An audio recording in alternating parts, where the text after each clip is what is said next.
आपका chapter start हो गया था एमीन, उसमें आपने नॉमेनक्लेचर कर लिया उसका, और मेथड ऑफ ऑपरेशन में टोटल 6 पार्ट थे जिसमें से 5 आपका कंप्लीट हो गया। ठीक है, 5 में क्या क्या था? अच्छा, बेसिकली एमीन क्या होता है? एमीन आपका अमोनिया से ही जनरेट होके आता है। अमोनिया में आपके पास होता है NH3 और NH3 के नाइट्रोजन के पास होता है लोन पेयर। तो जब अमोनिया में से एक हाइड्रोजन निकल जाता है तो बनता है NH2, नाइट्रोजन की एक वैलेंसी खाली हो जाती है। उस खाली वैलेंसी पे हम बेसिकली एल्किल ग्रुप बैठा देते हैं, तो आपका जो स्पीसीज बनता है दैट इज कॉल्ड RNH2, उसी को हम बोलते हैं एमीन। ठीक है, उसके बाद कुछ आपको दवाई बताई गई थी। ठीक है, कंपाउंड्स बताए गए थे, नोवाकेन हो गया, बेनेड्रिल हो गया। 2 हार्मोन्स ऐसे बताए गए थे जिसमें एमीन के कंपाउंड होते हैं, एड्रेलिन बताया गया था और एफिड्राइन बताया गया था। उसके बाद एज इट इज आपको नॉमेनक्लेचर कराए थे। नॉमेनक्लेचर के बाद आपको था method of preparation.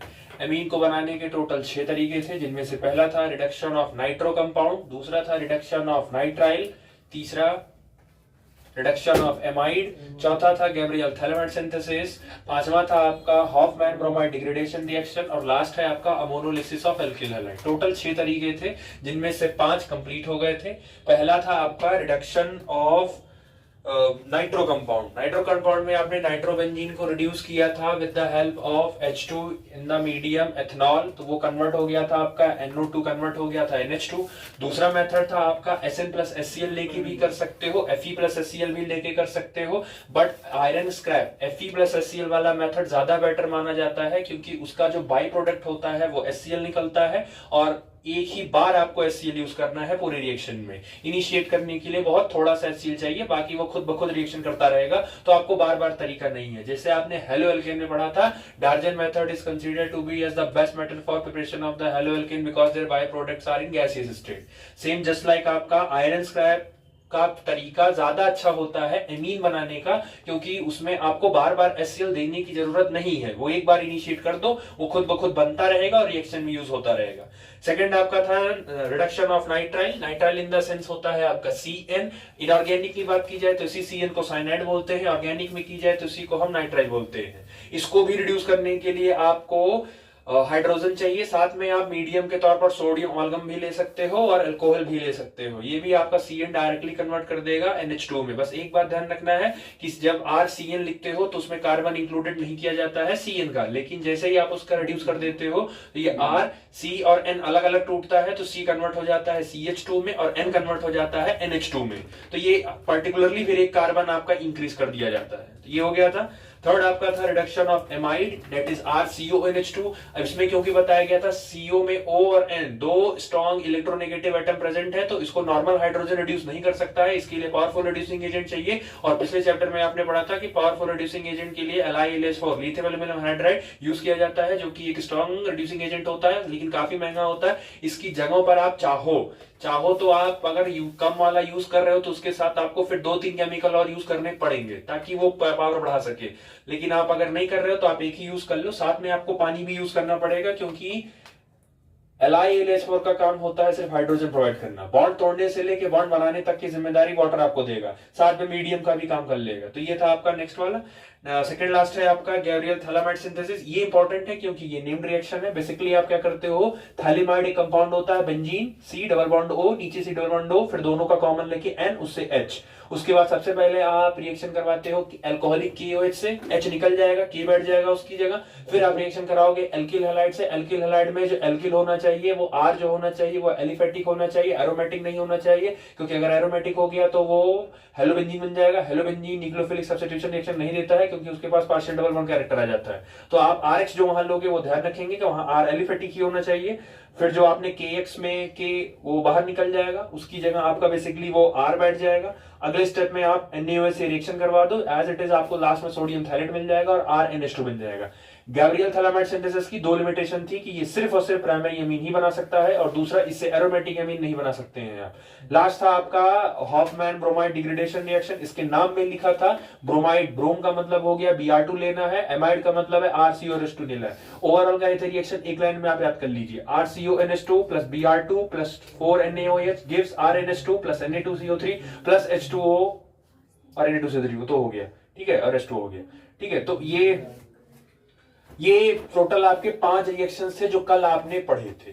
Next and last आपका है अमोनोलिसिस ऑफ एल्किल हैलाइड। अब अमोनोलिसिस ऑफ एल्किल हैलाइड में क्या करना है, बेसिकली आपको एल्किल हैलाइड, तो एल्किल हैलाइड तो आप पीछे ट्रीट करके आए हो, डेट इज कॉल्ड आपका हैलोजन ही है, ये हो गया। अब एल्किल हैलाइड में क्या होता है, इसमें आप बेसिकली एक कार्बन आप रखोगे ही रखोगे, हाइड्रोजन की इलेक्ट्रोनेगेटिविटी ज्यादा होती है तो ये इस बॉन्ड के इलेक्ट्रॉन को अपनी तरफ खींच लेगा, जैसे ही वो अपनी तरफ खींचेगा तो आर के ऊपर आ जाएगा पॉजिटिव चार्ज और एक्स के ऊपर आ जाएगा नेगेटिव चार्ज। अब क्योंकि आर जो है वो बेसिकली उसको इलेक्ट्रॉन चाहिए और एक्स जो है वो बेसिकली उसके पास इलेक्ट्रॉन एक्स्ट्रा है, हम क्या करते हैं, हम इसका रिएक्शन करवा देते हैं अमोनिया के साथ। तो इसका जो रिएक्शन है, अमोनिया का रिएक्शन एल्किल हैलाइड के साथ कराते हैं। अमोनिया के नाइट्रोजन के पास प्रेजेंट होता है एक्सेस इलेक्ट्रॉन, ये जैसे ही काम इलेक्ट्रॉन इधर इसको खींचा तो इसके ऊपर नेगेटिव आया, इसके ऊपर पॉजिटिव आया, जैसे ही आर के ऊपर पॉजिटिव आया, आर को चाहिए इलेक्ट्रॉन, तो ये आर तुरंत जंप करके पहुंच जाएगा नाइट्रोजन के पास, तो नाइट्रोजन से आर डायरेक्टली बॉन्ड बना लेगा, तो ये हो जाएगा NH3 और नाइट्रोजन से आर बॉन्ड बना लेगा।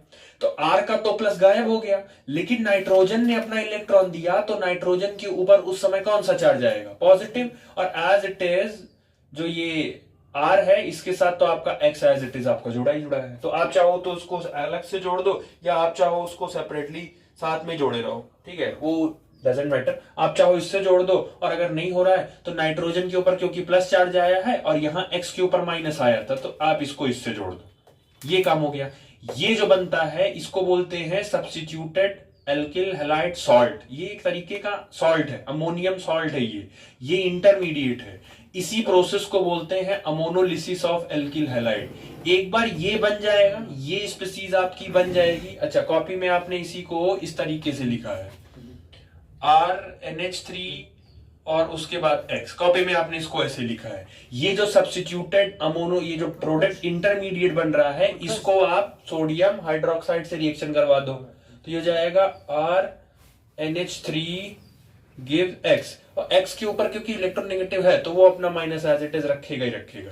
इसका रिएक्शन आप करवा दो सोडियम हाइड्रोक्साइड के साथ, कॉस्टिक सोडा के साथ। अब होगा क्या, हेलोजन की इलेक्ट्रोनेगेटिविटी ज्यादा है तो वो यहाँ का बॉन्ड खींच के अपने ऊपर माइनस लाएगा, जैसे ही माइनस लाएगा यहाँ से Na निकल जाएगा, तो Na और X ये दोनों आपस में मिलके हो जाएंगे NaX, तो यहां से X निकला, अब बचेगा RNH3।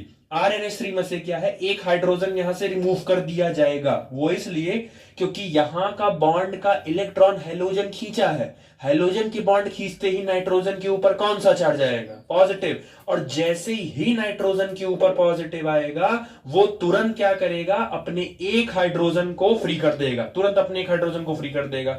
यहां से हाइड्रोजन फिर किस फॉर्म में निकल जाएगा, H+, और यहां का ऑलरेडी OH बैठा है तो R और H और OH आपस में मिलके H2O बना लेंगे, क्योंकि नाइट्रोजन के ऊपर जो पॉजिटिव था वो इलेक्ट्रॉन लेने से उसका पॉजिटिव गायब हो गया और नाइट्रोजन के पास 2 हाइड्रोजन प्लस एक R आपका एज इट इज बन गया, तो आपका बन गया RNH2, ये बन गया आपका एल्किल। तो अमोनिया का एल्किल हैलाइड के साथ रिएक्शन करवाना और ये एक बीच का इंटरमीडिएट का बनना, that is called ammonolysis of alkyl halide. जब ये इंटरमीडिएट बन जाएगा उसका रिएक्शन आप कॉस्टिक सोडा के साथ करवा दो, X की इलेक्ट्रोनेगेटिविटी ज्यादा है, वो इस बॉन्ड का इलेक्ट्रॉन अपनी तरफ खींचेगा तो X के ऊपर नेगेटिव आएगा तो डेफिनेटली नाइट्रोजन के ऊपर पॉजिटिव आएगा, यहां से X Na को लेके बाहर हो जाएगा, क्योंकि नाइट्रोजन के ऊपर पॉजिटिव चार्ज आएगा, जैसे ही नाइट्रोजन पर पॉजिटिव आएगा वो एक हाइड्रोजन का इलेक्ट्रॉन अपनी तरफ खींच के हाइड्रोजन को H+ के फॉर्म में फ्री कर देगा, वो H+ इस OH के साथ कंबाइन होके H2O बना लेगा और नाइट्रोजन के ऊपर जो पॉजिटिव चार्ज था वो गायब हो जाएगा और नाइट्रोजन के पास सिर्फ 2 हाइड्रोजन और एक R बचेगा, दैट इज आपका एमीन बन जाएगा। समझ आया, NCERT ने इसी को एक पेज में एक्सप्लेन किया। अब आप चाहो यहाँ 1 degree alkyl halide low, 2 degree alkyl halide low, 3 degree alkyl halide low, doesn't matter, आप कुछ भी लोगे आपको बनेगा यही। समझ आ गया, ठीक। तो मेथड ऑफ प्रिपरेशन आपका ये कंप्लीट हो गया, अमोनिया क्या बोलते हैं अमीन को बनाने का ये कंप्लीट हो गया, ठीक है। बाकी reactivity order as it is क्या लोगे वो पहले चैप्टर से ही चलता आ रहा है, आप जब भी उतारोगे तो पहले R आयोडीन को उतारने की कोशिश करिए, उसके बाद RBr को उतारिए और उसके बाद आप RCl को। एज इट इज आयोडीन की साइज बड़ी होती है, साइज बड़ी होगी तो जेफ कम होगा, बॉन्ड तोड़ने में आसानी होगी, बॉन्ड जल्दी टूटेगा। जितने जल्दी ये टूटेगा उतने जल्दी ये फ्री होगा, उतने जल्दी रिएक्शन करने के लिए वो आगे जगह खाली कर देगा। तो इसीलिए as it is activity order, सबसे पहले आप एल्किल आयोडाइड लोगे, उसके बाद एल्किल ब्रोमाइड लोगे and then after you take alkyl chloride. समझ आ गया? Method of preparation of amine हो गया, खत्म। 6 तरीके हैं, 6 तरीके, इन 6 तरीकों के क्या फायदे हैं, क्या नुकसान है, सब। अगर हाँ एक चीज और, अमोनोलिसिस से करने से एक दिक्कत और ये आएगी कि आपको सिर्फ 1 डिग्री ही नहीं मिलेगा, आपको 2 डिग्री भी मिलेगा, 3 डिग्री भी मिलेगा, हो सकता हो कहीं कहीं 4 डिग्री। मतलब अमोनोलिसिस करने से आपको मिक्सचर मिलेगा, तो प्रॉफिट नहीं है ये तो बस तब किया जाता है जब आपको लेबोरेटरी में सिंथेसाइज करना हो, तब ये करोगे, नहीं तो इसके केस में आपको 1 डिग्री नहीं खाली मिलेगा, आपको मिक्सचर ही मिलेगा। 6 तरीके हैं, 6 तरीकों को जब आप एकदम अच्छे से रटे रहोगे कि एमीन बनाने के टोटल 6 तरीके हैं, 6 तरीकों का नाम with their merits and demerits याद रहेगी। ऑर्गेनिक पढ़ने का सबसे पहला है, हर रिएक्शन मुंह पे रटा होना चाहिए। रिएक्शन याद है तो मेरिट डीमेरिट खुद याद होती जाएंगी। रिएक्शन या आपसे कहते हो कि आपको कोई पिला नहीं सकता है, ऑर्गेनिक की घुट्टी नहीं पिला पाएगा, वो आपके रेगुलर कंसिस्टेंसी के ऊपर है। हम लोग को कैसे याद हो जाता है, टीचर को कैसे याद होता है, क्योंकि वो पढ़ा रहा है, रेगुलर बोल रहा है, आप उस चीज से दूर हो जाते हो। ऑर्गेनिक की सबसे पहली शर्त ही यही है, आपको दूर नहीं होना है उससे, जब तक आपका पेपर खत्म नहीं हो जाता है। रोज वो चैप्टर आपकी नजर से एक बार गुजरना चाहिए। अब आप के पास 3 चैप्टर, 2 चैप्टर कंप्लीट हो गया, तीसरे का एमओपी भी कंप्लीट हो गया। सोचो बैठ के, method of preparation of halo alkane कितने तरीके से बना सकते हैं, कौन कौन से तरीके हैं, सब तरीके मन में पूरा बोलते जाओ। हेलोरिन कैसे बना सकते हैं, सब बोलते जाओ। अल्कोहल कितने तरीके से बना सकते हैं, ईथर कैसे बना सकते हैं, ईथर में कौन सी क्या कमियां थी, किस मेथड में कौन सी कमियां थी, पूरा जब दिमाग में फ्लैश सेट बना होगा ऑर्गेनिक खुद याद हो जाएगी। किसी के बोलने और करने से वो फर्क नहीं करना, आपको ही है, आपको कितना याद है वो डिपेंड कर देगा। असली किसी भी ऑर्गेनिक में असली उसकी एमओपी और उसकी केमिकल प्रॉपर्टी ही होती है, फिजिकल प्रॉपर्टी में कोई दम नहीं होता, क्योंकि पूरे चैप्टर में यही 2 पोर्शन है, एक मेथड ऑफ प्रिपरेशन और एक उसकी केमिकल प्रॉपर्टी, बस। और ये भी नहीं है कि हर चैप्टर में केमिकल प्रॉपर्टी अलग हो जा रही है, सब में केमिकल प्रॉपर्टी सेम है। आप पहले चैप्टर में भी इलेक्ट्रोफिलिक सब्स्टिट्यूशन रिएक्शन पढ़ के आए हैं, nitration, sulphonation, Friedel-Crafts, alkylation, acylation करके आए हो। वही सेम काम आपने अल्कोहल वाले में भी किया था, नाइट्रेशन में, फिर आपने ईथर का भी वही सेम काम किया, अभी आप एमीन का भी वही सेम काम करोगे। सेम रिएक्शन बार बार रिपीट हो रहा है, तो इनको कॉमन लेके समझ जाओ ना कि इनको क्या करना है, वो खुद याद हो जाएगा। वो स्ट्रेटेजी आपको खुद तैयार करनी पड़ेगी कि कौन सा कॉमन पड़ रहा है, कौन सा इजी है, वो आपको खुद ही उत्तर डिसाइड करना पड़ेगा, ठीक है। उसके बाद आता है आपका फिजिकल प्रॉपर्टी ऑफ एमीन।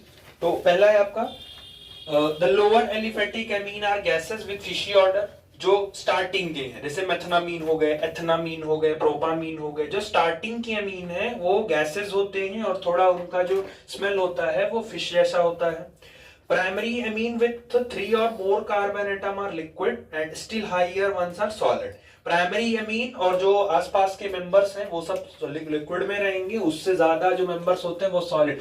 ये हर चैप्टर में यही है, अल्कोहल में भी यही था, हेलो एल्केन में भी यही था। पहला मेंबर हमेशा गैस ही मिलेगा, जैसे जैसे कार्बन का वेट बढ़ता जाएगा, डेफिनेटली है वेट बढ़ेगा तो वो लिक्विड और गैस में तो एग्जिस्ट नहीं करेगा, और वेट बढ़ेगा तो डेफिनेटली वो किस स्टेट में जाएगा, सॉलिड में ही जाएगा। तो ये हर तीनों चैप्टर में अभी तक कॉमन पॉइंट है ये।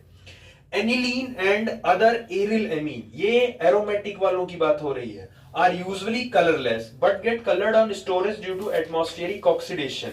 जितने भी एरोमेटिक एमीन होते हैं ये कलरलेस होते हैं, लेकिन अगर इनका ऑक्सीडेशन एटमॉस्फेयर से हो गया तो ये कलर शो करने लगेंगे। Lower aliphatic amine are soluble in water, वही सेम रीजन, फिर से वही, लोअर वाले पानी में सॉल्युबल होंगे क्योंकि उनका मास कम है, वो पानी के साथ हाइड्रोजन बॉन्ड आसानी से बना सकते हैं। जैसे जैसे आप मास ज्यादा करोगे, सबसे पहली प्रॉब्लम, वो कंपाउंड हाइड्रोजन के साथ बॉन्ड नहीं बना पाएगा। अगर आप किसी सेमिनार में गए हो, आप किसी घर पे जा रहे हो और 10 लोग आपको छेक के खड़े हो गए, तो आप सबसे बात नहीं कर पाओगे, सबको नहीं अपनी बात समझा पाओगे। लेकिन वहीं अगर 2 लोग होंगे तो उन 2-3 को समझाना ज्यादा आसान होता है। तो अमीन या कंपाउंड जब छोटा रहेगा, छोटा कंपाउंड रहेगा, 1-2 मेंबर वाले हैं, 3 मेंबर वाले हैं, तो उनकी सॉल्युबिलिटी पानी में अच्छी होती है क्योंकि वो पानी के साथ हाइड्रोजन बॉन्ड आसानी से बना लेते हैं। जैसे जैसे मेंबर आप ज्यादा करोगे, पानी के साथ उनकी बॉन्डिंग कुछ खास नहीं होती और उनकी सॉल्युबिलिटी भी एज इट इज डिक्रीज कर जाती है। ठीक है, तो ये सब भी कर चुके हो पहले चैप्टर में। Solubility decreases with increases in the molar mass of amine due to increase in the size of the hydrogen। वही सेम रीजन है, फिर से बताया, मास बढ़ेगा तो सॉल्युबिलिटी में दिक्कत आएगी और ये हर चैप्टर में कॉमन है। ये higher amines are essentially insoluble in water. जितने भी बड़े एमीन है, जो बड़े बड़े वाले 3 डिग्री एमीन हो गए, उससे भी बड़े बड़े मॉलिक्यूलर मास, वो वाटर में एकदम इनसॉल्युबल हो जाते हैं। 1 degree and 2 degree amine are engage in intermolecular association due to hydrogen bonding. But intermolecular, अच्छा एक चीज और, 1 डिग्री और 2 डिग्री के बाद कम से कम हाइड्रोजन प्रेजेंट है जो पानी के साथ डिसॉल्व कर ले रहा है, बॉन्ड बना ले रहा है, कम ही बना रहा है लेकिन कम से कम वो बॉन्ड बना तो ले रहा है। जैसे 1 डिग्री अमीन आपका होता था RNH2, तो इसके पास 2 हाइड्रोजन है जो पानी के साथ बॉन्ड बना सकता है। अगर आप 2 डिग्री की बात करोगे तो R और H, इसके पास 1 हाइड्रोजन है, लेकिन वही जब आप 3 डिग्री अमीन पे जाते हो तो 3 डिग्री अमीन के पास एक भी हाइड्रोजन ही नहीं होता है, तो ये वैसे ही पानी में इनसॉल्युबल हो जाता है। 1 डिग्री और 2 डिग्री पानी में सॉल्युबल होते हैं कम से कम क्योंकि इनके पास अवेलेबल हाइड्रोजन प्रेजेंट होता है। तो हाइड्रोजन है, नहीं ज्यादा बना पाएगा, कुछ तो इंटरेक्ट कर ही लेगा। आपके पास सुविधा है तो आप कुछ ना कुछ तो पढ़ ही लोगे। जिनके पास सुविधा ही नहीं है तो वो पानी से बात कैसे करेंगे? क्योंकि पानी से बात करने के लिए 2 ही शर्त है, या तो पानी के साथ हाइड्रोजन के साथ रिश्ता बनाओ, that is called hydrogen bonding, या तो आप पानी के साथ आयोनिक बॉन्डिंग बनाइए। आयोनिक ये बना नहीं सकता है, हाइड्रोजन अवेलेबल नहीं है, तो इसके लिए 3 डिग्री अमीन जो होता है वो बिल्कुल सॉल्युबल नहीं होता है क्योंकि उसके पास हाइड्रोजन एब्सेंस होता है। तो जो लास्ट वाला पॉइंट है वो यही है, 3 degree amine do not have intermolecular association due to the absence of hydrogen atom available for hydrogen formation. ये समझा दिया। उसके ऊपर वाला पॉइंट है, intermolecular association is more in 1 degree amine than 2 degree amine. ये क्लियर है, इसका इंटरेक्शन पानी के साथ ज्यादा होगा क्योंकि इनके पास 2 हाइड्रोजन है, 2 लोग हैं, तो इनका इंटरेक्शन ज्यादा होगा। हमने आपको मार्केटिंग के लिए टीम बाहर भेजी और आपको 2 लोग दिया और एक को 1 लोग दिया, तो मेक श्योर है जिनके पास 2 लोग हैं उनका प्रभाव भी लोगों पे ज्यादा पड़ेगा कि 2 लोग हैं, बातें ज्यादा शेयर करेंगे। जिनके पास 1 ही लोग हैं वो उतना कितना शेयर कर पाएंगे। तो डेफिनेटली 1 डिग्री अमीन का पावर भी थोड़ा ज्यादा होगा, इंटरेक्शन भी इनका ज्यादा होगा कंपैरिजन टू 2 डिग्री अमीन के। बाकी 1 degree and 2 degree amine are engaged in intermolecular association due to hydrogen bonding between nitrogen 1 hydrogen of another molecule as it is. बाकी नेक्स्ट आता है as it is. Boiling point सबसे ज्यादा किसका होगा? तो सबसे ज्यादा बॉइलिंग पॉइंट किसका होगा? 1 डिग्री अमीन का होगा। प्राइमरी अमीन का सेम रीजन, क्योंकि प्राइमरी अमीन अलग से हाइड्रोजन बॉन्ड बनाया है और 1 डिग्री का हाइड्रोजन बॉन्ड स्ट्रॉन्ग होता है कंपैरिजन टू 2 डिग्री। और ये तो 3 डिग्री के पास तो पहली बात हाइड्रोजन ही नहीं है, तो हाइड्रोजन बॉन्डिंग वैसे ही वीक हो गई, एक बॉन्ड वैसे इनके पास कम हो गया, तो इनके बॉन्ड वीक हो गया तो टूट जल्दी जाएगा। 2 डिग्री के पास थोड़ा ज्यादा है, 1 डिग्री के पास सबसे, यानी कि बॉइलिंग पॉइंट का अगर ऑर्डर पूछा जाए तो 1 डिग्री का बॉइलिंग पॉइंट सबसे ज्यादा, उससे कम 2 डिग्री का और उससे कम 3 डिग्री का। क्वेश्चंस फ्रेम होंगे तो यही होंगे, why 3 degree Amin does not have enough boiling point as compared to the primary amine। तो आप वही लिखोगे, because in 3 degree amine there is a lack of hydrogen atom which do not make bond with water molecule known as intermolecular hydrogen bonding। as in other word we can say that in primary amine there will be presence of 2 hydrogen atom which make hydrogen bonding to the water। तो इसीलिए इनकी boiling point भी ज्यादा है, इनकी solubility भी ज्यादा है कंपैरिजन टू 3 डिग्री एटम। समझ आ गया? ये थी इनकी फिजिकल प्रॉपर्टी। नेक्स्ट आती है आपकी केमिकल प्रॉपर्टी। चलिए नेक्स्ट है आपका केमिकल रिएक्शन ऑफ एमीन। ये टोटल 7 केमिकल रिएक्शन है और होप सो यही 7 के बाद ये चैप्टर यही खत्म हो जाएगा। उसके बाद फिर थोड़ा सा बचता है डाइजोनियम ग्रुप, वो लास्ट का है, तो वो ज्यादा बड़े के काम पढ़ भी चुके हो। सबसे पहला है आपको basic character of amine proof करना है। अच्छा, प्रूफ कैसे करना है? एमीन आपने कहा कि एमीन होता है RNH2, नाइट्रोजन के पास होता है लोन पेयर, बेस वो होता है या बेसिक वो होता है जो इलेक्ट्रॉन को क्या कर सकता है? डोनेट कर सकता है। इलेक्ट्रॉन को रखे नहीं रहना है, इलेक्ट्रॉन को रखे रहने से आप बेस नहीं बनेंगे, इलेक्ट्रॉन को आपको डोनेट भी करना है तब आप बेस बनेंगे। तो आपको ये एक रिएक्शन के थ्रू समझाना है कि एमीन के अंदर जो नाइट्रोजन प्रेजेंट होता है वो नाइट्रोजन किसी को इलेक्ट्रॉन अपना दे रहा है। अगर इस नाइट्रोजन ने अपना इलेक्ट्रॉन दे दिया, किसी को दे दिया, तो फिर ये बेस बन सकता है। आप पैसा रखने से अमीर नहीं बनते हैं। आप जब पैसा किसी को देंगे तब माना जाता है कि वो बहुत अमीर है, दिल का है, उसके पास इतना पैसा था उसने दे दिया। तो वो है आपको रिएक्शन से बताना है। सेकंड है आपका एल्काइलेशन, थर्ड है आपका एसाइलेशन, एंड मोस्ट इंपॉर्टेंट आपका फोर्थ है that is carbyl amine reaction. और ये आगे चल के अभी एक नाम से और फेमस होगा, that is called isocyanide test.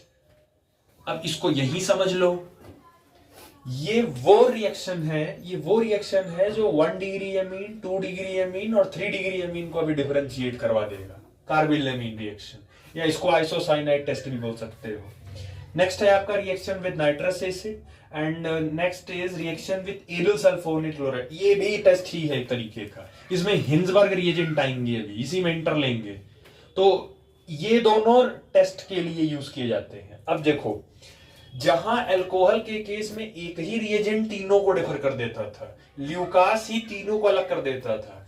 Immediate turbidity that is it is 3 degree alcohol, with in a minute अगर हो रहा है तो वो 2 डिग्री अल्कोहल, और अगर नहीं दे रहा है इसका मतलब तो एक ही रिएजेंट तीनों को अलग कर देता था। एमीन के साथ थोड़ा सा प्रॉब्लम है, आपके पास एक बीकर में प्राइमरी एमीन है, एक बीकर में सेकेंडरी एमीन है और एक बीकर में टर्सरी एमीन है।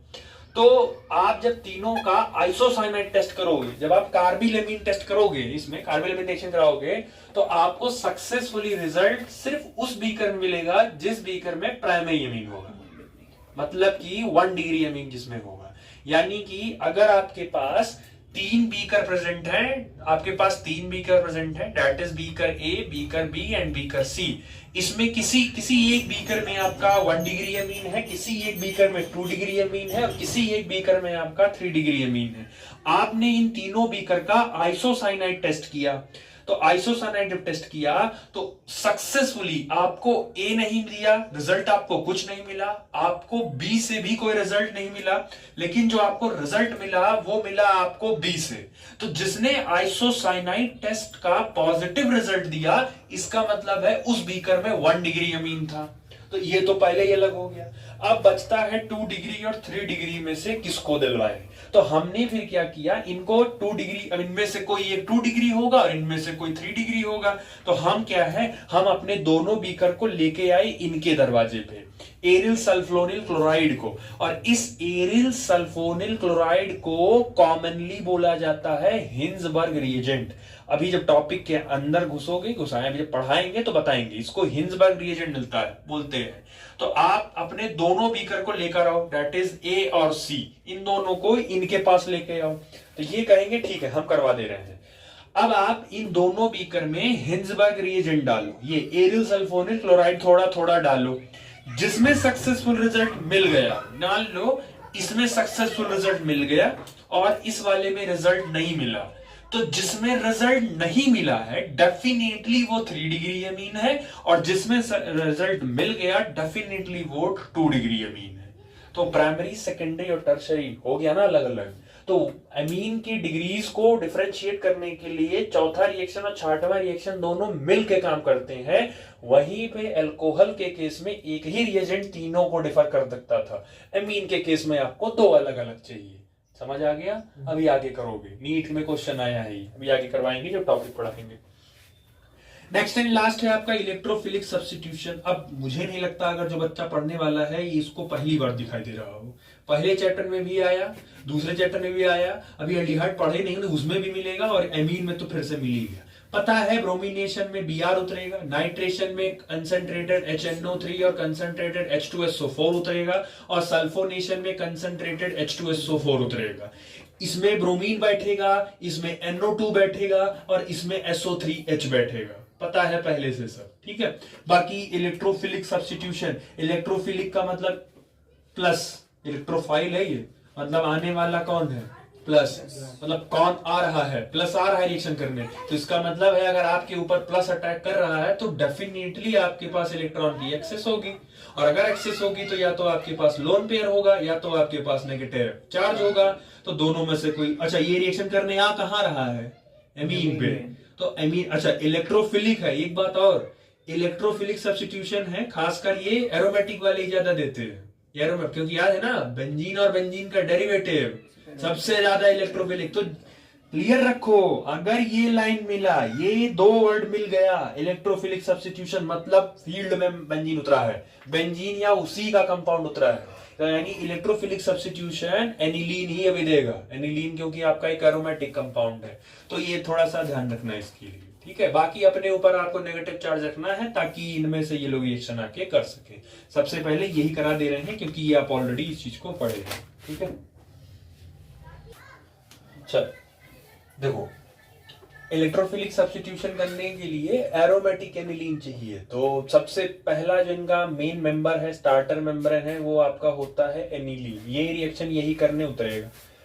अब जिनको याद होगा क्लास 11th में जब हम जीओसी पढ़ा रहे थे तो बहुत बार इसका बनवाए थे, एनिलीन बनवाए थे, एनिलीन फेनॉल इन सबका रेजोनेटिंग स्ट्रक्चर बनवाए थे, सिखाते थे। आपके एनुअल के पेपर में भी ये आया था, बनाने के लिए आया था। अब वही है ना, इसीलिए कहा गया था 11th अच्छे से पढ़ो, 12th में फिर रिपीट नहीं किया जाएगा। रिंग्स अटैच एलिमेंट के पास लोन पेयर प्रेजेंट है, इसका मतलब है कि ये प्लस एम ग्रुप है, तो ये क्या करेगा, ये अपना इलेक्ट्रॉन डोनेट कर देगा यहाँ पे। जैसे ही अपना इलेक्ट्रॉन डोनेट करेगा तो यहाँ पे आ जाएगा डबल बॉन्ड और नाइट्रोजन के ऊपर आ जाएगा पॉजिटिव चार्ज। लेकिन अगर डबल बॉन्ड आ गया तो इस कार्बन की वैलेंसी डिससेटिस्फाई हो जाएगी, तो सेटिस्फाई करने के लिए ये वाला इलेक्ट्रॉन आगे चला जाएगा, तो इस वाले पे आ जाएगा माइनस चार्ज। बाकी जो दो बॉन्ड है वो एज इट इज वहीं रहने दो। फिर अगले स्टेप में ये इलेक्ट्रॉन यहाँ शिफ्ट हो जाएगा, ये वहां बॉन्ड आ जाएगा, तो ये माइनस हो गया, ये दोनों बॉन्ड यहाँ यहाँ और नाइट्रोजन के ऊपर प्लस। फिर ये आगे शिफ्ट हो जाएगा, ये यहां चला जाएगा, ये माइनस, ये अब ये सब कराया जा चुका है 11th में ऑलरेडी। ये बॉन्ड यहां उतरा, ये यहां आया, और यहां वाला जो डबल बॉन्ड था इसका इलेक्ट्रॉन उसको वापस दे दिया गया, बाकी ये और ये। अब आप इसमें एक चीज नोटिस करो कि बेंजीन पर NH2 जहां बैठा है, NH2 जिस पोजीशन पर बैठा है, that position is known as para, तो और उसके दोनों बगल वाली पोजीशन होती है ऑर्थो। तो ध्यान से देखो, जो नेगेटिव चार्ज आया है वो ऑर्थो पे आया है, और पैरा के ठीक सामने वाला जो पोजीशन है वो भी पैरा है, और यहाँ पे जो नेगेटिव चार्ज आया है वो आया है ऑर्थो। इसका मतलब है कि ऑर्थो और पैरा पर नेगेटिव चार्ज है, इलेक्ट्रॉन की डेंसिटी ज्यादा है, तो जो अटैक करने सामने से आएगा वो या तो ऑर्थो बैठेगा या तो पैरा बैठेगा या दोनों बैठ जाएगा, ऑर्थो पैरा दोनों बैठ जाएगा, ठीक। इसका मतलब है एनिलीन जो होता है या एक NH2 ग्रुप जो होता है वो एक एक्टिवेटिंग ग्रुप है, उसने रिंग को क्या कर दिया, एक्टिवेट कर दिया किसी भी और रिएक्शन के लिए। अगर रिंग के पास इलेक्ट्रॉन ज्यादा है, माइनस है, तो रिंग एक्टिवेट मानी जाती है, और अगर रिंग से इलेक्ट्रॉन को खींच लिया गया तो रिंग डीएक्टिवेट हो जाती है। तो क्योंकि एनिलीन NH2 ग्रुप एक एक्टिवेटिंग ग्रुप है, एक प्लस एम ग्रुप है। कैसे पता, 11th में बताया गया था कि रिंग से अटैच एलिमेंट के पास अगर लोन पेयर है तो वो प्लस एम ग्रुप होगा, और जितने भी प्लस एम ग्रुप होते हैं, आज भी जाके आप नोट खोल के चेक कर लो, वहां लिखवाया हूं all plus M group are activating group, लिखवाया हूं वहां, और all minus M group are deactivating. पिछले साल इतना चिल्ला के सिलेबस इसीलिए पूरा किया था ताकि यहां मेहनत कम करनी पड़े, इसको बनवाया बार बार इसीलिए गया था, ठीक है। चलो अब इसमें पहला आता है, अभी क्योंकि काम लगेगा इसलिए मिटा नहीं रहे हैं, इसमें पहला आता है आपका ब्रोमिनेशन। ब्रोमिनेशन, आप एनिलीन ले लो NH2, और हमने क्या किया, इस एनिलीन का रिएक्शन ब्रोमीन वाटर के साथ करा दिया, ब्रोमीन वाटर के साथ करा दिया इन एसिडिक मीडियम। अब जब हमने ये काम कराया तो हमारा एक परसेप्शन ये था कि एक ऑर्थो से हाइड्रोजन निकलना चाहिए था और एक ब्रोमीन जाके, एक ब्रोमीन H के साथ बाहर निकल जाएगा HBr, और यहां पर एक Br को बैठ जाना चाहिए था। मतलब कि एक ऑर्थो पर Br को बैठ जाना चाहिए था और एक दूसरा प्रोडक्ट पैरा पे बैठ जाना था, बट एक्चुअल ऐसा नहीं हुआ। ये जब कहानी शुरू की गई तो इसमें एक प्रॉब्लम आ गई। प्रॉब्लम ये आ गई कि ये ऑर्थो और दो अलग अलग प्रोडक्ट नहीं बने, उसने एक ही में सारे ब्रोमीन को एक साथ ही बैठा दिया। उसने ऑर्थो पैरा वाला झंझट ही नहीं रखा। मतलब उसने ये, आपने एनिलीन का रिएक्शन जब bromine water in the presence of ethanoic medium और एसिडिक मीडियम कराया तो एक ऑर्थो का प्रोडक्ट एक पैरा प्रोडक्ट, ये सब झंझट ही नहीं हुआ। उसने सारे ब्रोमीन को एक साथ ऑर्थो पैरा ऑर्थो एक साथ तीनों को बैठा दिया। अब वही है ना जो हमें चाहिए, तो जो नहीं बना तो वो क्यों नहीं बना, उसको हमको बनाना है। इसके पहले वाले चैप्टर में आपने याद होगा नाइट्रेशन ऑफ फेनॉल किया था, तो वहां पर आपको पिक्रिक एसिड बना था। यहां OH था और यहां तीनों जगह NO2 था, पिक्रिक एसिड बना था। तो ये सवाल वहां क्या होता था, वहां ऑर्थो पैरा बनता था, तो वहां फिर पूछा गया कि एक ही साथ बैठा लो, तो उसके लिए अलग रिएक्शन था। अब यहां क्या हो गया, यहां तीनों एक साथ बैठ गया। अब आप कह रहे हो चलो ठीक है बैठ गया, ठीक है हम मान लिए, लेकिन हमको एक ऐसा प्रोडक्ट चाहिए कि एक सिंगल वाला भी रहे, एक ऑर्थो और पैरा वाला भी रहे। हम तीनों का एक साथ क्या करेंगे, ठीक है ये बन गया, बट एक प्रोडक्ट ऐसा भी चाहिए जिसमें से कितने ब्रोमीन हो, एक ही ब्रोमीन हो, या तो वो ऑर्थो पर बैठा हो या तो वो। अब आप बताइए अगर आपके पास ऐसा कभी ऑप्शन आया, मतलब क्योंकि हालांकि बना तो है नहीं तो आपको बनाना है खुद से, तो अगर मैं आपसे पूछूं कि आप ऑर्थो बनाना पसंद करेंगे कि आप पैरा, तो आप क्या बनाना पसंद करेंगे? पैरा, क्योंकि पता है ना पैरा की स्टेबिलिटी ज्यादा होती है, क्रिस्टलैटिक में बैठेगा। तो आपको एक ऐसा प्रोडक्ट बनाना है जिसपे आपका ब्रोमीन सिर्फ कहां बैठा हो, पैरा पे, बाकी भी ना बैठा हो। तो अब प्रॉब्लम ये है कि कुछ तो गड़बड़ हुआ है, कुछ तो है नहीं। अगर बनना होता तो वो नॉर्मल कंडीशन में ही बन जाता, तो ऐसा क्या गड़बड़ हुआ जिसकी वजह से ये दो अलग अलग ना बन के एक साथ बना दिए। तो जब चेक किया गया तो वो प्रॉब्लम यही है, नाइट्रोजन ही वो प्रॉब्लम है। नाइट्रोजन का जो लोन पेयर है वो लोन पेयर रिंग में उतर के प्रॉब्लम क्रिएट कर रहा है, ये प्रॉब्लम कर रहा है। तो अगर हम नाइट्रोजन के लोन पेयर को थोड़ी देर के लिए कहीं और डिस्ट्रैक्ट कर दें तो पीठ पीछे फिर हम अपना ब्रोमीन ले जाके बैठा दें। मतलब थोड़ी देर के लिए पापा गेट पे ही बैठे हैं, हमको बाहर जाना है लेकिन हम जा नहीं पा रहे हैं क्योंकि वो गेट पे ही बैठे हैं। तो आप मम्मी को ऐसा है जस्ट 1 मिनट के लिए पापा जरा बुलाओ तो, या अपनी तरफ मुंह करवाओ, मैं तुरंत निकल जाऊंगा बगल से। तो वो उतनी देर के लिए डिस्ट्रैक्ट करो, तुरंत काम हो जाएगा। जब तक वो वही सेम काम करना है, इस नाइट्रोजन के लोन पेयर को रिंग में उतरने से रोकिए थोड़ी देर के लिए। ये अगर यहां इंगेज हो जाएगा तो ये बनवाएगा प्रोडक्ट। तो प्रॉब्लम यही नाइट्रोजन का लोन पेयर ही कर रहा है। आपको इसी नाइट्रोजन के लोन पेयर को ही ठिकाने लगाना है कि वो रिंग में इंटर ना कर पाए, बाहर बाहर से ही उसका माइंड डाइवर्ट करो ताकि काम दूसरी जगह हो जाए। तो इसके लिए जो सबसे बेस्ट माना जाता है वो कहा जाता है आप अपने एनिलीन को एसिटिक एनहाइड्राइड से ट्रीट कर दीजिए, बाकी का काम वो खुद करवा देगा। एसिटिक एनहाइड्राइड आपका करवा देगा। अब मैं इसी में करवा दे रहा हूं, ठीक है। प्रॉब्लम समझ में आ गई ना? प्रॉब्लम एक्चुअल क्या थी कि आपको सिंगल ब्रोमीन नहीं मिला है, आपको डबल वाला मिला है, आपको एक सिंगल प्रोडक्ट चाहिए, और प्रॉब्लम नाइट्रोजन का लोन पेयर ही कर रहा है। इसी नाइट्रोजन के लोन पेयर को डिस्ट्रैक्ट करो, कहीं और भेजो इसको, ये थोड़ी देर के लिए कहीं और जाएगा, ये उधर बिजी होगा, तब तक पीठ पीछे हम दूसरे ब्रोमीन को अपने पैरा पर हम बैठा देंगे। तो सबसे सिंपल तरीका है, आप अपने इस एनिलीन का रिएक्शन आप एसिटिक एनहाइड्राइड के साथ कर दो। एसिटिक एनहाइड्राइड का मतलब होता है CH3 C double bond O C double bond O CH3, ये होता है आपका एसिटिक एनहाइड्राइड। अब होगा क्या, देखो ऑक्सीजन की इलेक्ट्रोनेगेटिविटी ज्यादा है तो ये एक बॉन्ड के इलेक्ट्रॉन को अपनी तरफ खींच लेगा।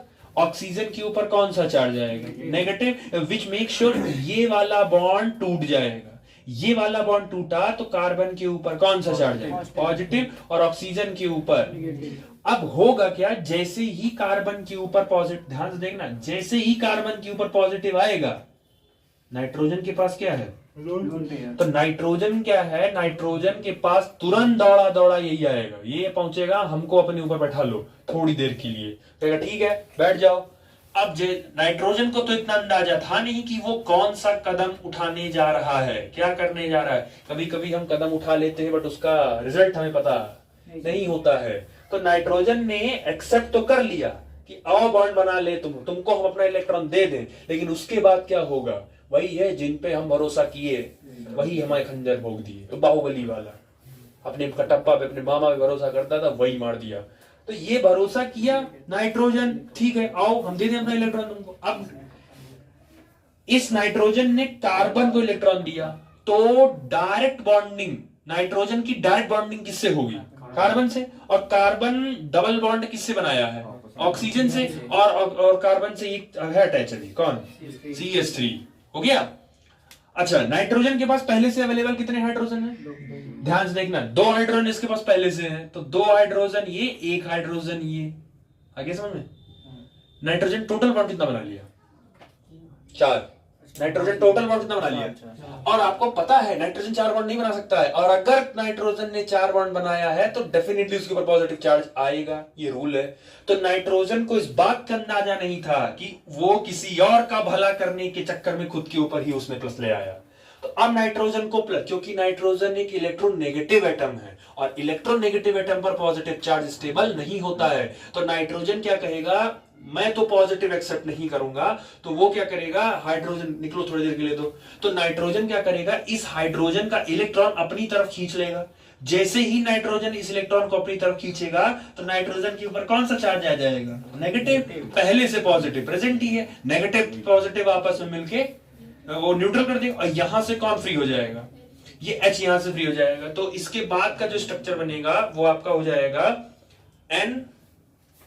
N, उससे एक H अटैच है, फिर आपके पास C डबल बॉन्ड O, और उससे अटैच है CH3, और ये आपका नीचे बेंजीन, और साथ में क्या निकल गया?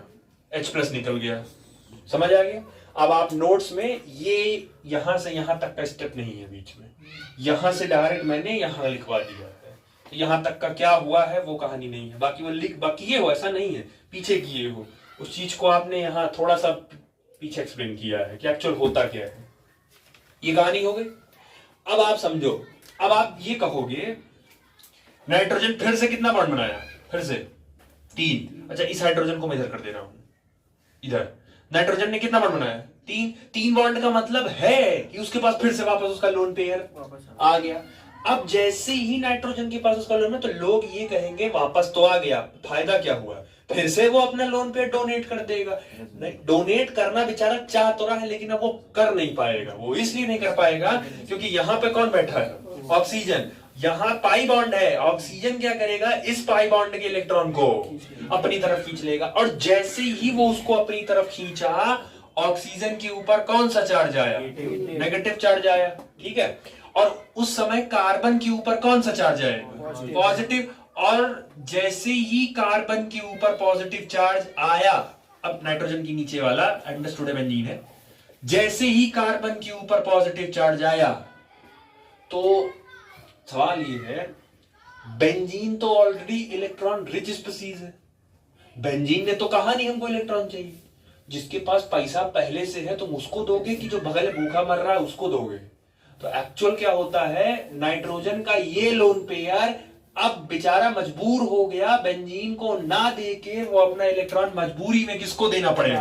कार्बन को देगा। और जैसे ही वो अपना इलेक्ट्रॉन कार्बन को देगा तुरंत नाइट्रोजन और कार्बन के बीच में, तो नाइट्रोजन का लोन पेयर जो रिंग में उतर के रिंग को डिस्टर्ब कर रहा था, अब वो डबल बॉन्ड में बिजी हो गया कि नहीं? हो गया बिजी। अब नाइट्रोजन तो रिंग पे कोई कमांड उसका रहा नहीं, अब आप पीछे से ब्रोमीन का अटैक करवा दीजिए, काम कर लेगा। ठीक है, ये उसका कोई काम है नहीं, इसको बिठा दे रहा हूं, ये हो गया। अब ये जो नीचे आपका बेंजीन था, इसके बाद की कहानी ये है। तो नीचे आप जो बेंजीन लगाए थे, अब इस कंपाउंड का रिएक्शन आप ब्रोमीन के साथ करवा दो, ब्रोमीन के साथ इन एसिडिक मीडियम, कोई भी एसिडिक मीडियम ले लो, आपका जो ब्रोमीन है वो पैरा पे जाके बैठ जाएगा। N double bond CO minus CH3 और N, और आपका ब्रोमीन पैरा पे जाके बैठ गया, बन गया, पैरा बैठ गया। अब आप इस वाली स्पीसीज को वापस किसी भी एसिडिक मीडियम से या किसी भी बेसिक मीडियम से वापस ट्रीट कर दीजिए। आप जैसे इसको वापस ट्रीट करोगे सब कहानी वापस रिवर्स हो जाएगी। नाइट्रोजन को अपना NH2 वापस मिल जाएगा, यहां पे ब्रोमीन ऑलरेडी बैठ चुका है और प्लस ये वाला ग्रुप ऊपर से हट जाएगा, ये बन जाएगा आपका CH3 C double bond O और यहां से OH, ये बाहर निकल आएगा। तो समझो जो काम सीधे से नहीं हो रहा था, नाइट्रोजन के लोन पेयर को जबरदस्ती ऊपर इंगेज करवाया गया ताकि पहले वो इंगेज हो जाए, जब वो इंगेज हो गया तब हमने पीछे से ब्रोमीन को जल्दी से बैठा दिया पैरा पे, बैठ गया, फिर हमने उसका रिएक्शन एसिडिक और बेसिक मीडियम देके उसको वापस वैसे ही लाके रोक दिए। जो काम सीधे से कर सकते थे वो हमको घुमा के करना पड़ा ताकि काम हो जाए। समझ आया? यही आपने लिखा है, जो आपने 2,4,6 ट्राई ब्रोमो एनिलीन जो बनाए हैं उसके नीचे आपने प्रॉब्लम लिखी है, electrophilic substituted reaction of aromatic amine is that of their very high reactivity. अच्छा, सॉल्यूशन क्या है? Protecting NH2 group, NH2 group को आप प्रोटेक्ट कर दीजिए by acylation with acetic anhydride, then carrying out the desired substitution following hydrolysis substituted amine to the substituted amine. तो as it is फिर ये समझा दिया आपको, ठीक है। ब्रोमीन बैठाना एसिडिक मीडियम, तो वहां पे CH3COOH लिखे हो, वो आपको एसिडिक मीडियम ही प्रोवाइड कराएगा, मैंने डायरेक्ट H+ लिख दिया, वो देगा आपको, और एट लास्ट फिर आपको उसको H और OH मीडियम दे, तो आपको वापस आपका फिर से प्रोटेक्ट मिल जाएगा, ठीक। बाकी बगल में फिर आपने लिखा है the lone pair of electron और nitrogen of acidic interact with oxygen, यही जो यहाँ लिखा हूं कि ये यहाँ का लोन पेयर यहाँ गया और फिर ये लोन पेयर बेचारा इसका यहाँ उतरना पड़ा उसका, ठीक है। ये यहाँ गया और इसका ये यहाँ उतरा, तो यहाँ की कहानी के बाद ये कहानी यहाँ पे है, ठीक। With oxygen interact with oxygen atom due to resonance, ठीक है, बाकी समझा लिया। Hence the lone pair of electron on nitrogen is less available for donation to benzene ring, क्योंकि आपने एंगेज कर दिया उसको दूसरी जगह, तो वो बेंजीन को इलेक्ट्रॉन को देने के लिए लेस अवेलेबल हो गया। That's why the activating effect of NHCOCH3, इसका जो एक्टिवेटिंग इफेक्ट था वो कम हो गया और आपने अपना रिएक्शन सक्सेसफुली प्रोसीड करवा दिया। समझ आ गए? ठीक, चलो नेक्स्ट है आपका nitration. As it is nitration में आप क्या करते हो, आपके पास एनिलीन है और आपको शुरू से पता है कि जब भी आप नाइट्रेशन करने उतरते हो तो साथ में आपको एक और देना पड़ता है, दैट इज कंसंट्रेटेड H2SO4, ठीक है। एज इट इज जैसे होगा नाइट्रेशन में करोगे जब आप, तो नाइट्रेशन में HNO3 अपने आप को ब्रेक डाउन कर लेगा OH माइनस में और NO2 प्लस में, ये आपका इलेक्ट्रोफाइल बन गया, यहां से एक हाइड्रोजन निकलेगा तो ये H और OH आपस में मिलके पानी और ये NO2 जाके वहां बैठ जाएगा, एक पैरा पे बैठ जाएगा। तो ये तो आपका ऑर्थो वाला प्रोडक्ट हो गया और ये आपका पैरा वाला प्रोडक्ट हो गया। हमने यही एक्सपेक्ट किया था, लेकिन इसमें ये कहानी ट्विस्ट हो गई, इसमें मेटा बीच में बनके रेडी हो गया और आप अभी तक शुरू से हेलो एल्केन अल्कोहल जितना भी रिएक्शन करते आए हो, आपने नोटिस किया हो कहीं भी मेटा नहीं बना था। अच्छा चलो बना तो बना, 47% बना है भाई, निगलेक्ट करने लायक भी नहीं है। ऊपर से ऑर्थो को उसने डोमिनेट कर दिया, ऑर्थो को 2 करके खुद उसने 47% ले लिया। तो अब ये जो एग्जामिनर आए थे वो उन्होंने क्वेश्चन किया भी था और ये आपके बोर्ड में भी क्वेश्चन आएगा। In nitration of aniline, there will be the presence of ortho and para compound, but a different compound known as meta product is also formed. Identify the reason why meta product is formed in greater amount. Ortho और para बनेगा वो हमें clear है, हम जान रहे हैं, लेकिन मेटा कैसे बन गया? मेटा तो कहीं नहीं बनता था, बना तो बना, वो भी इतना ज्यादा कैसे बन गया? तो इसका जो आप रीजन लिखोगे, वो रीजन ये लिखोगे कि क्योंकि एनिलीन जो होता है वो पहले से हाईली रिएक्टिव ग्रुप है, अभी पीछे वाले में प्रॉब्लम आई थी, हाईली रिएक्टिव है, ये अपने आप में बहुत ज्यादा रिएक्टिव है, ठीक है, बहुत ज्यादा रिएक्टिव है। नाइट्रोजन भी अपने आप में रिएक्टिव है, ऊपर से आप दो एसिड लेके चल रहे हो और दोनों स्ट्रॉन्ग एसिड है, कंसंट्रेटेड HNO3 और कंसंट्रेटेड H2SO4, दोनों स्ट्रॉन्ग एसिड है। स्ट्रॉन्ग एसिड के प्रेजेंस में ये जो एनिलीन है ये अपने आप को कन्वर्ट कर लेता है एनिलीनियम आयन में। एनिलीन जो होता है ये अपने आप को कन्वर्ट कर लेता है एनिलीनियम आयन में। अब एनिलीनियम आयन क्या होता है? ये क्योंकि एसिड के अंदर से क्या निकलता है, H+, तो एसिड के अंदर से वो H+ निकल के आएगा रिएक्शन करने, और वो H+ उसको चाहिए इलेक्ट्रॉन, नाइट्रोजन के पास होता है लोन पेयर, वो H+ नाइट्रोजन के लोन पेयर पर अटैक कर देगा, बन जाएगा NH2 से NH3, क्योंकि नाइट्रोजन 4 बॉन्ड बना लिया तो तुरंत उसके ऊपर प्लस, और ये जो रिस्पेक्टिव स्पीसीज बनता है that is called anilinium ion. अब इस एनिलीनियम आयन के बनने की वजह से अब ये कंपाउंड एरोमेटिक जैसा बिहेव नहीं कर पाएगा, क्योंकि ये कंपाउंड स्टेबल नहीं है उतना। तो अगर ये कंपाउंड एरोमेटिक जैसा बिहेव नहीं कर पाएगा, तो एरोमेटिक जब ही नहीं बिहेव नहीं कर पा रहा है तो ऑर्थोपैरा की बात ही नहीं आएगी, तब तो उस पे ऑर्थोपैरा जैसा कोई पोजीशन ही नहीं होगा। तो इसलिए वो फिर उसने क्या बनवा दिया, मेटा भी बनवा दिया। तो अगर कोई पूछता है तो इसका रीजन आप यही लिखोगे, aniline react with highly strong acids, at a result they convert them into the anilinium ion, that's why meta product is also formed। highly acidic होने की वजह से, strongly acidic medium होने की वजह से aniline जो होता है वो anilinium ion में कन्वर्ट हो जाता है, और anilinium ion जो होता है वो एक मेटा डायरेक्टिंग ग्रुप बन जाता है, और इसीलिए मेटा वाला प्रोडक्ट भी बन गया, वो भी अच्छा खासा। समझ आया, ये पूछा जाएगा तुमसे, क्लियर हो गया। और एनसीईआरटी में मैंने सेकंड पॉइंट लिखवा भी दिया है, ठीक है। एक लाइन आपने और लिखी है, एनसीईआरटी ने भी लिखी है। पहला point, direct nitration of aniline yields tarry oxidation product in addition to the nitro derivatives. चलो, हमने एनिलीन का डायरेक्ट नाइट्रेशन करवाया, लेकिन उसमें एक वर्ड लिखा है टेरी ऑक्सीडेशन, वो एनसीईआरटी लिख के आगे बढ़ गई है। टेरी ऑक्सीडेशन का मतलब बेसिकली होता है कि जो प्रोडक्ट बन रहा होता है ऑक्सीडाइज, एनिलीन को ऑक्सीडाइज करने के बाद जो प्रोडक्ट आपको मिलता है, that the product is known as tarry oxidation yield. उसको नाम ही यही रखा गया है कि एनिलीन का oxidation highly strong oxidising agent से करने के बाद जो प्रोडक्ट बनता है उसी को बोला गया टेरी ऑक्सीडेशन प्रोडक्ट। और ये थोड़ा सा नॉन स्टिकी होता है, डिस्कस होता है, इसके नेचर में भी बोला गया। पूछने का चांसेस कम है बट पूछ सकता है, ठीक है। तो चाहो तो टेरी ऑक्सीडेशन को लिख सकते हो, product that are formed when HNO3 oxidises aniline. Tarry oxidation का मतलब product that are formed when HNO3 oxidises aniline, ठीक, ये हो गया। बाकी टेम्परेचर भी चाहिए इसमें, लगभग 200 से 300 के बीच में टेम्परेचर चाहिए, ठीक है। ये भी हो गया। चल, नेक्स्ट है आपका सल्फोनेशन। एज इट इज आपका एनिलीन कंसंट्रेटेड H2SO4। अब ये रिएक्शन करेंगे। रिएक्शन करने का तरीका देखो, कंसंट्रेटेड H2SO4 ये क्या है, ये अपने आप को पहले ब्रेक करेगा, ये ब्रेक करेगा H+ और HSO4- में, ठीक।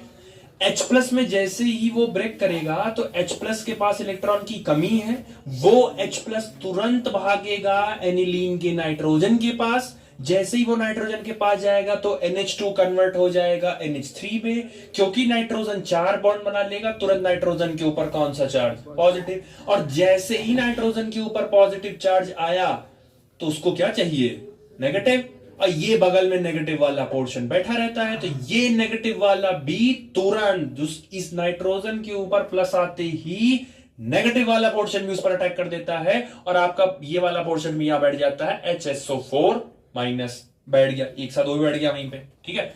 आप इस कंपाउंड को हीट कर दो 453 से 473 केल्विन पे, आप इसको हीट कर दो। इसमें से क्या होगा, एक ऑक्सीजन निकाल दो, तो एक ऑक्सीजन इसमें से निकाल के तो ये बचेगा SO3H, इसको ले जाके पैरा पोजीशन पर बैठा दो, और यहां से एक हाइड्रोजन को निकाल दो, तो एक हाइड्रोजन और एक ऑक्सीजन बाहर निकल गए।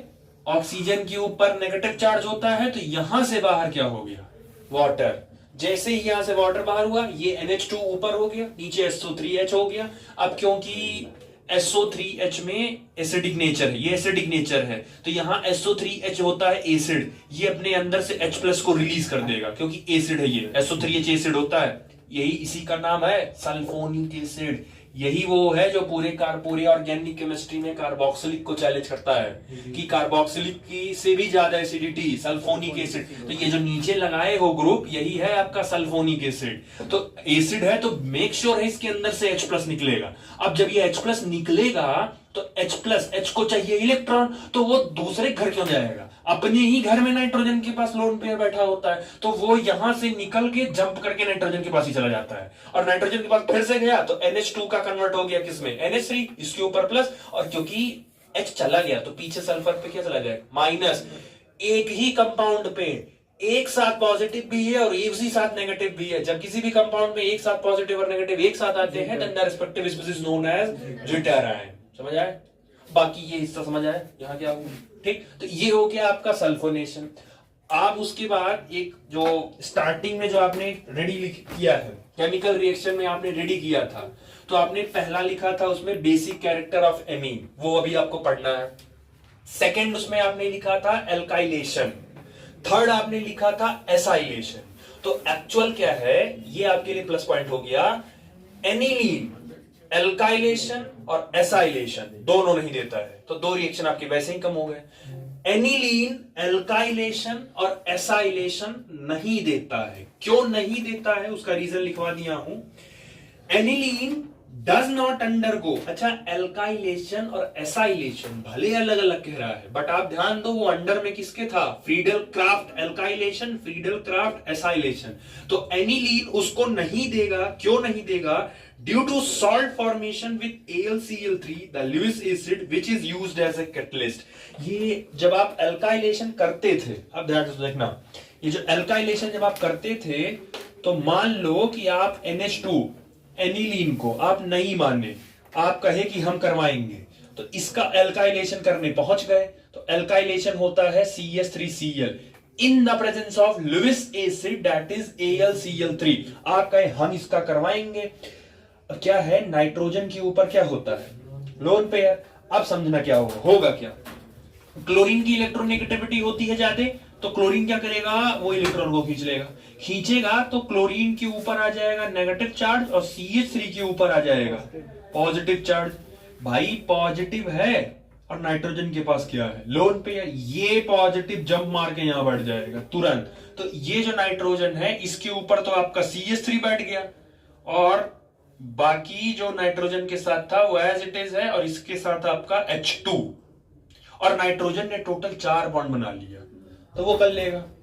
साथ में यहां पे Cl, ये जो Cl माइनस निकाले हो, इस Cl माइनस के पास इलेक्ट्रॉन क्या होता है? एक्सेस। और ध्यान दो AlCl3 एक तरीके का क्या है? Lewis acid. लुईस एसिड के पास इलेक्ट्रॉन की कमी होती है, तो वो इस Cl को पकड़ लेगा अपने पास, और पकड़ के अपने पास ये कन्वर्ट कर देगा AlCl4 माइनस में, ये कन्वर्ट कर देगा AlCl4 माइनस में। अब फिर से नाइट्रोजन कितना बॉन्ड बनाया है? 4, क्योंकि 2 हाइड्रोजन भी तो हैं, एक हाइड्रोजन इधर एक हाइड्रोजन इधर। नाइट्रोजन के पास 2 हाइड्रोजन है, फिर वही सेम काम, ये अपना एक इलेक्ट्रॉन नाइट्रोजन इसका ले लेगा, ये हो जाएगा CH3NH, और इधर बेंजीन बन गया, और यहां से कौन रिलीज हो गया?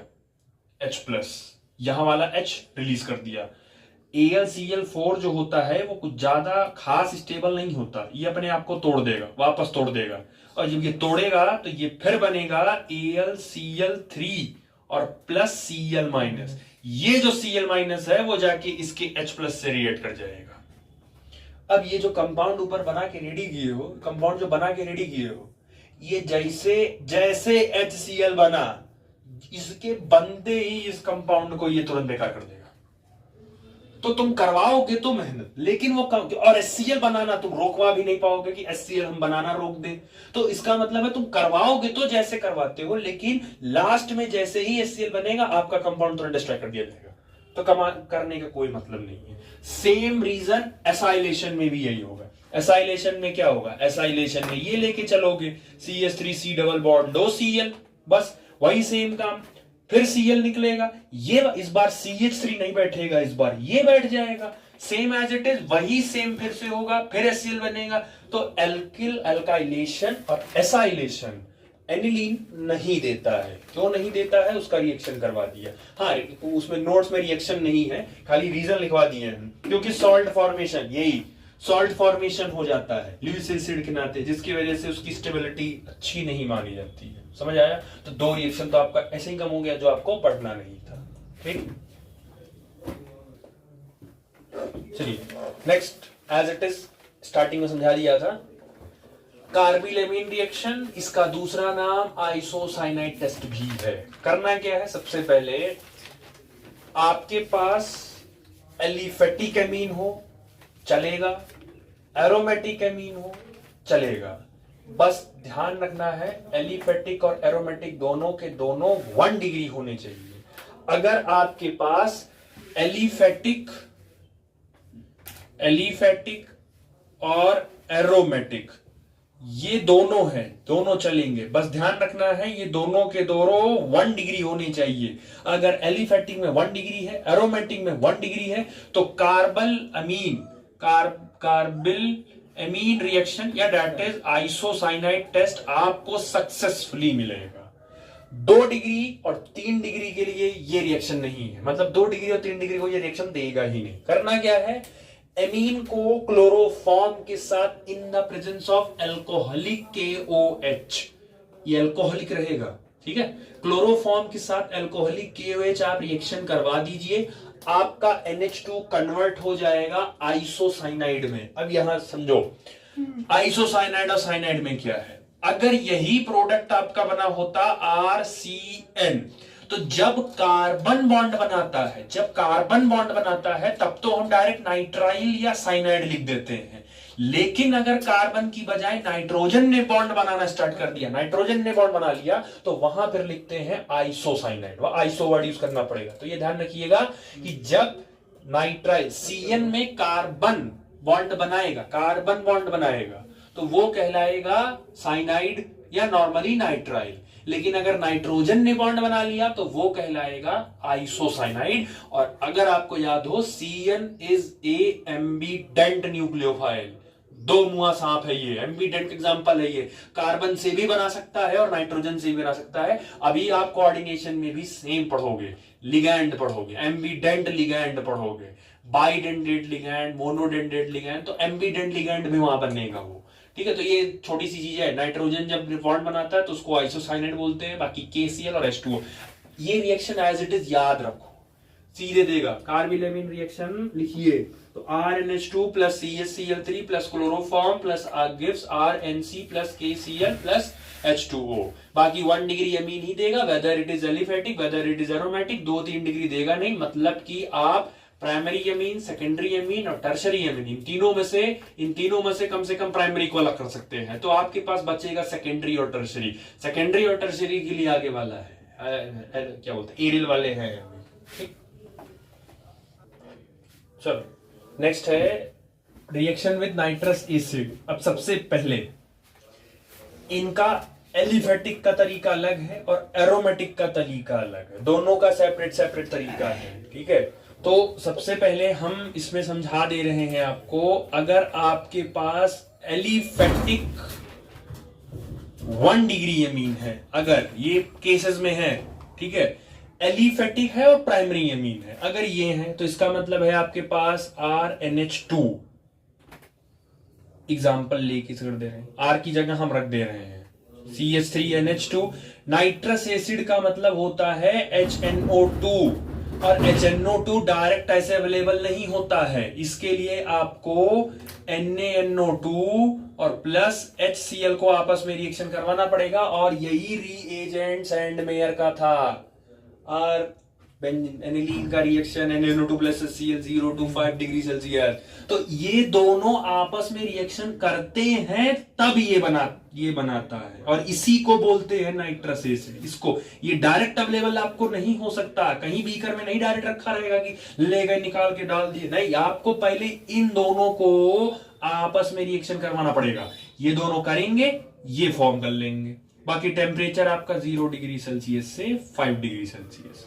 अब इसका प्रोडक्ट आप सैंडमेयर वाला किए होगा, आपको पता है क्या बनेगा, ये बन जाएगा CH3, ये कन्वर्ट हो जाता है किसमें, N2 प्लस और Cl माइनस, ये एज इट इज, उसके बाद आपको क्या करना है, आप इसका रिएक्शन आप एसिडिक और किसी भी बेसिक के साथ आप करा दो,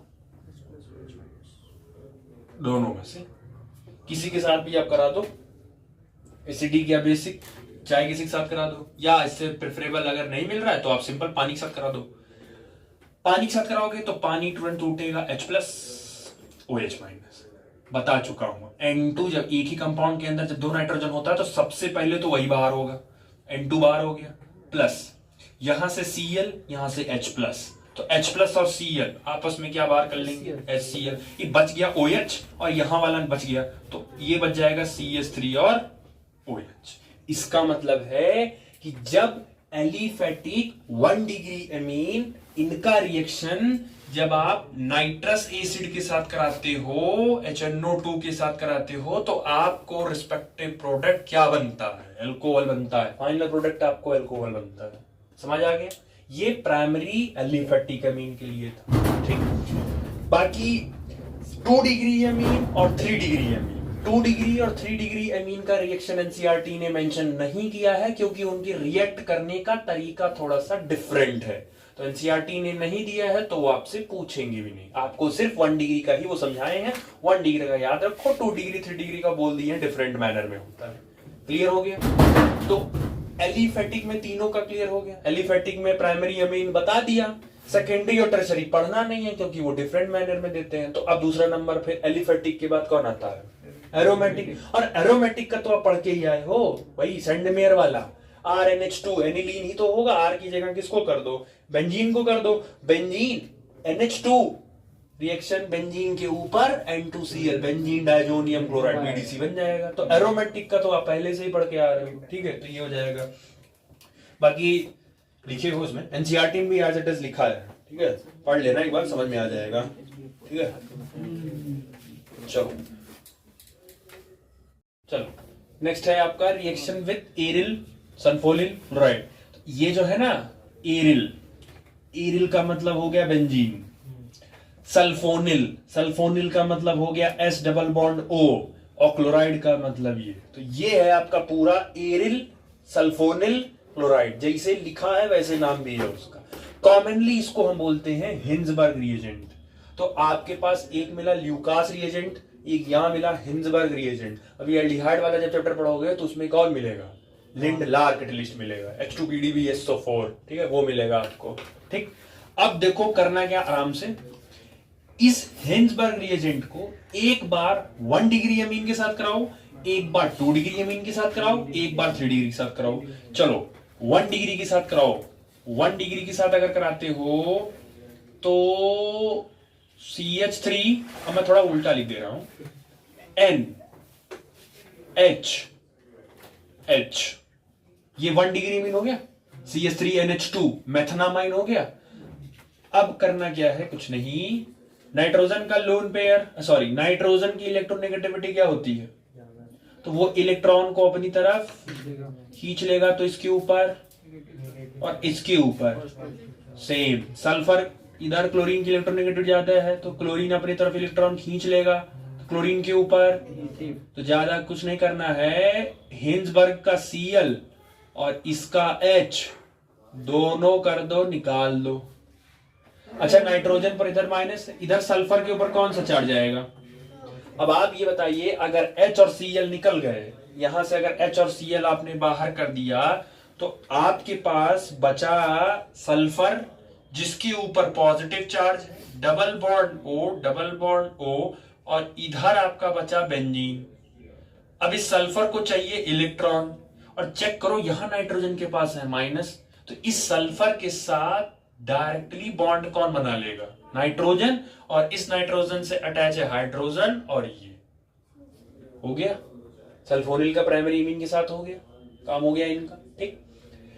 नाइट्रोजन के पास हाइड्रोजन है, तो अगर हाइड्रोजन है तो ये कंपाउंड अभी भी एसिडिक माना जाएगा और स्ट्रांगली एसिडिक होगा, क्योंकि अभी भी एक हाइड्रोजन इसके पास अवेलेबल है, और अगर ये हाइड्रोजन है तो ये कंपाउंड एसिडिक भी होगा, ये कंपाउंड थोड़ा बहुत पानी में सॉल्युबल भी होगा, मतलब एल्कली में सॉल्युबल ये होगा। समझ आ गया, क्लियर हो गया।